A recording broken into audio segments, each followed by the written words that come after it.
Okay, but I'm really happy to say that we're actually filming our first CCIE flyer issue of What's Going On. And today I'm really happy to have Scott and Narbik join us here in my dungeon. And of course they're just talking heads here on one of my monitors. We are still a little bit primitive here until we get our studio open. And once we do, we'll be able to actually present something at a much higher quality. But I first wanted to introduce Scott Morris and Narbik a couple of the most prolific CCIEs out there that have been in the training arena for a while, and I'm really proud to call them my friends. So first of all, I'd like to start off with a question I think a lot of people have been asking. Scott, what the heck happened to you, man? It's like you disappeared. Did you like drop off the face of the earth? Why don't you bring us up to speed on what's going on and what we can expect from you? See, every once in a while you have to kind of go back to the laboratory to concoct the evil plans to take over the world. Oh, jeez. We're all out of control. Well, hey, what do you want? No, I work for a federal contractor now, so I've been doing kind of a mix of things, really that I've always done, which is consulting and training and stuff.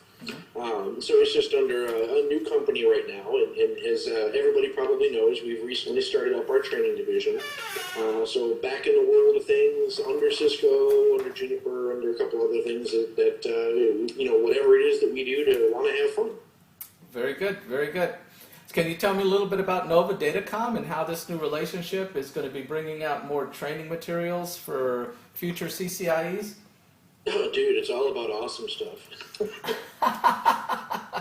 So one of the funny things that I've gotten more over the last few months since it became more public is, are you going to recreate all this stuff? Because over the years, I've pretty much been working for everybody, either as a direct employee or as a subcontractor. If you go through the major gray market CCIE firms. And so a lot of people are asking, well, you did a lot of stuff at INE. Are you going to be doing that again now? And pretty much the answer is hell no. I don't feel like developing that much material. So one of the things that we are doing is we're working heavily with the Cisco 360 program. So, and as you know, Narbik is involved with them as well. And the idea is kind of being on the inside. Everybody has their little complaints, pretty much about everybody. And part of the idea is not so much to go and create something else brand new that is, okay, more competition, but not necessarily a major accomplishment, or do you take something really good that's already out there and make it even better? And so that's kind of the focus that we're taking forward, is finding ways to get on the inside and tweak little things here and there, whether it's just in our presentation of it, how we present the same types of material that everybody else does, or whether it's getting in there and changing the labs around, adding more things, more workbooks, more stuff, but all under that same moniker. Oh, cool. Very cool. Very nice. Well, Narbik, we haven't been missing you much because I keep bumping into you around the world. He's everywhere. I think I've sat your classes in 3 different continents, if I'm not mistaken. Why don't you tell us what you're up to these days? I know you're always rewriting your workbooks and you're filling classes, which you should really be happy about, because I've sat in other training classes and seen as few as 2 people in a boot camp. But you never cease to amaze me, man. I'm in one of your classes and I look around and you've got from 12 to 20 people in one of your classes. I don't know what you're doing or what spell you've thrown out there. But tell us what you've been doing lately, and he brings cookies. And what and what do you blame your success on? My grandma. Well, just like Scott explained, we're a 360 partner, obviously, and when you look at 360 material, a lot of vendors, I believe they misunderstand the concept of 360. You take the 360, like Scott said, you see what's lacking in this program, because no matter whose program you put your finger on, they obviously, it lacks certain, material in certain parts of it. But what I did was, I took the entire 360 program and I added a little bit of my stuff. A little bit meaning roughly about 4,000 or 5,000 pages, and I'm reading. Yeah, and it's turned out to be great. And I honestly believe that if every 360 partner does that, the 360 program itself can be very effective. Because you take a program and you either make the change in presentation or labs.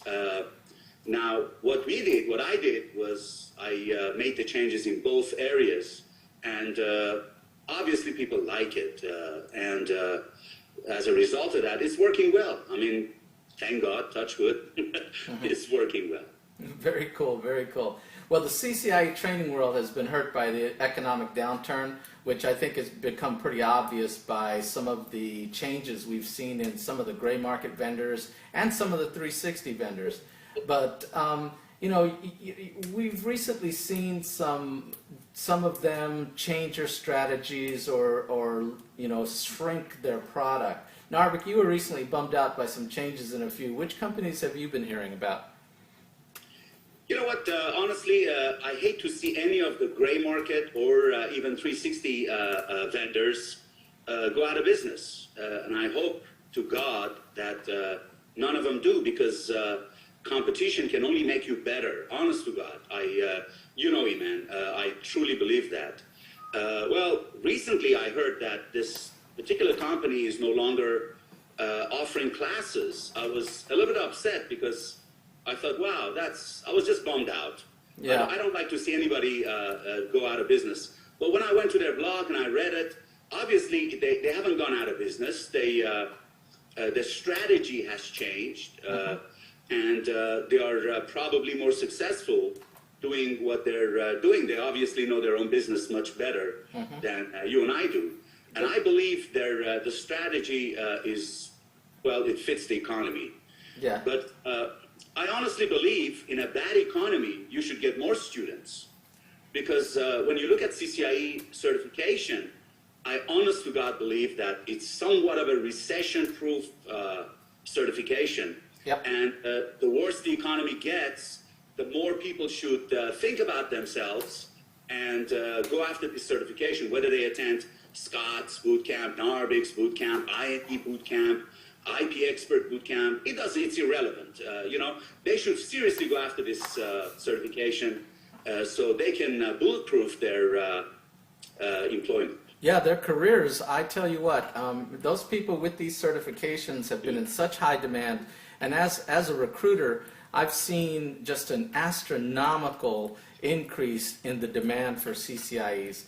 I just wish I could figure out a way to you know, clone some of these folks. But, you know, what happens, I think, is with the training industry is that the companies seem to lose their subject matter experts, and those people oftentimes appear to be like nomads out there. Scott, you've seen some of the trainers moving around. Which are the most notable that you've seen lately? Well, I have them all.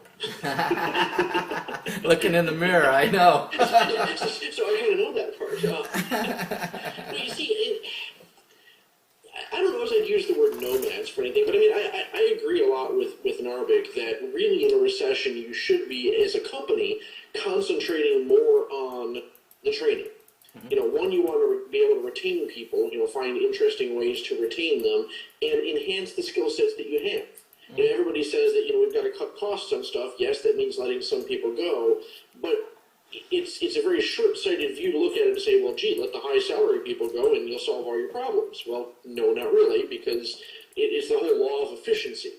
So if you better educate or better train your people, they can do more efficient jobs or do things more efficiently, more effectively, get more customers, get more sales, kind of really pays for itself in the long run. Right. I mean, I look at it because, again, our company does both the consulting implementation side and the training.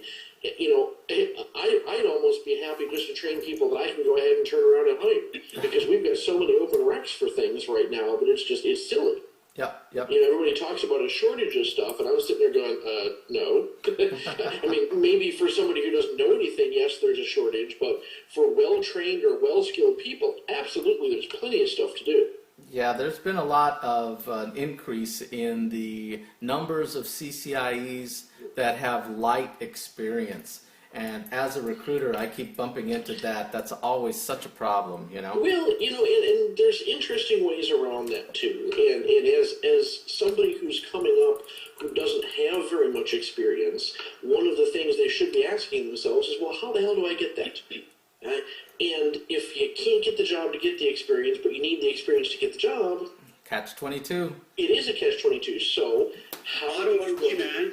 Yeah, there you go. Yeah, call me man. I mean, that's how we have to do it. Thank you. I appreciate the plug. No, well, I mean, aside from that part of it, because really you don't want to be known for filling a bunch of people who have no experience. Exactly. But you know something, my heart goes out to these guys, and I'm always talking to these Cisco channel partners, trying to help educate them about the fact that if a person can go through this lab, they must have something going on in the gray matter that makes them valuable beyond just the CCIE number.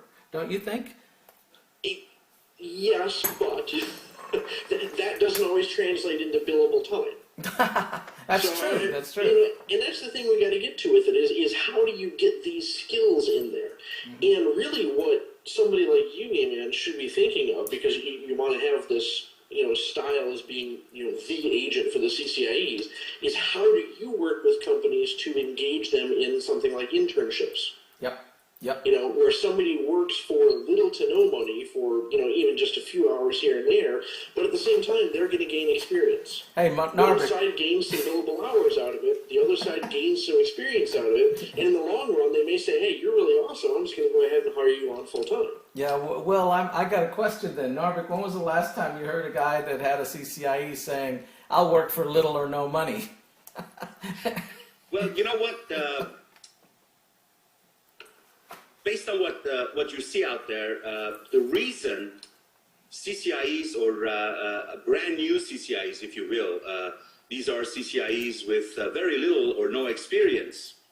The reason these guys cannot really, like Scott says, it doesn't translate into a billable hours, is I honestly believe is the curriculum itself. If recently I heard that Cisco's IOU now can mimic switches. So if that is there, then I would really like to see the three-tier model implemented in the switching aspect of it.